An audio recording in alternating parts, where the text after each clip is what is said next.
आज एक मंदिर की कहानी। एक मंदिर जिसमें सभी लोग पगार पे काम किया करें, चाहे आरती वाला हो, पूजा करने वाला या मंदिर का घंट बजाने वाला। मंदिर का घंट बजाने वाला जो इंसान था वो आरती के समय ऊपर वाले में ऐसा लीन हो जाया करता कि उसे देखना बहुत अच्छा लगता।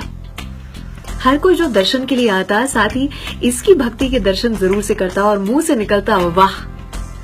मंदिर के ट्रस्टी ने एक दिन डिसीजन ले लिया कि इस मंदिर में वही लोग काम करेंगे जो पढ़े लिखे हैं, जो अनपढ़ हैं उन्हें नौकरी से निकाल दिया जाएगा।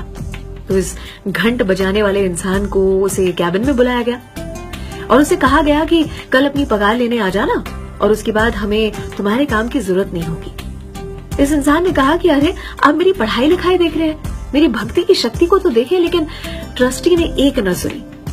अगले ही दिन से जो लोग मंदिर में आते वो भी आरती के समय पर, उन्हें आरती में इतना आनंद न मिलता, उसकी कमी जैसे खलने लगी थी।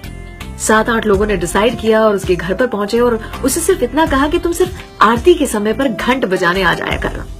उसने कहा कि मैं ये नहीं कर सकता क्योंकि ट्रस्टी को ऐसा लगेगा कि मैं लालच में आ रहा हूँ, काम की तलाश में आ रहा हूँ, पैसे की लालच में आ रहा हूँ। सभी ने कहा ये भी ठीक है। तो एक तोड़ निकाला कि मंदिर के ठीक सामने उसे एक दुकान खोल कर दी जाए और कहा कि पूरे दिन तुम वहां पर काम करना, सिर्फ आरती के समय पर तुम घंट बजाने आ जाया करना। किसी को ये महसूस नहीं होगा कि तुम किसी लालच में आते हो। और यही हुआ।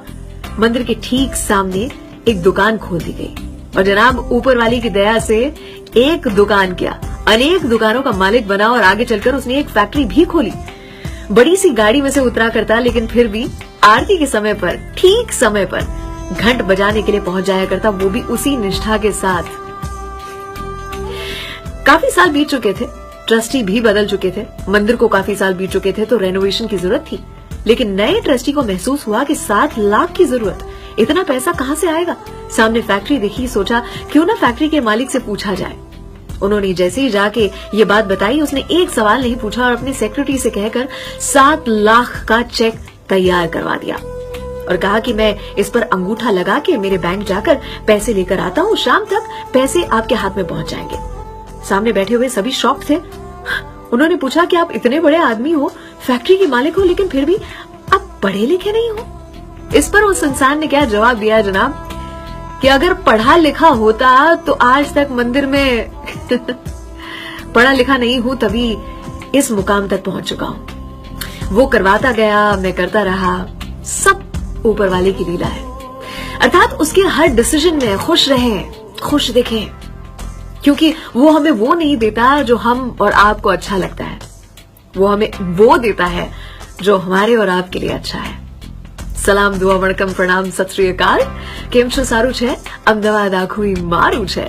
अर्चना की ओर से। हमारे स्टूडियो में तो यही रहते हैं गन्नू भैया।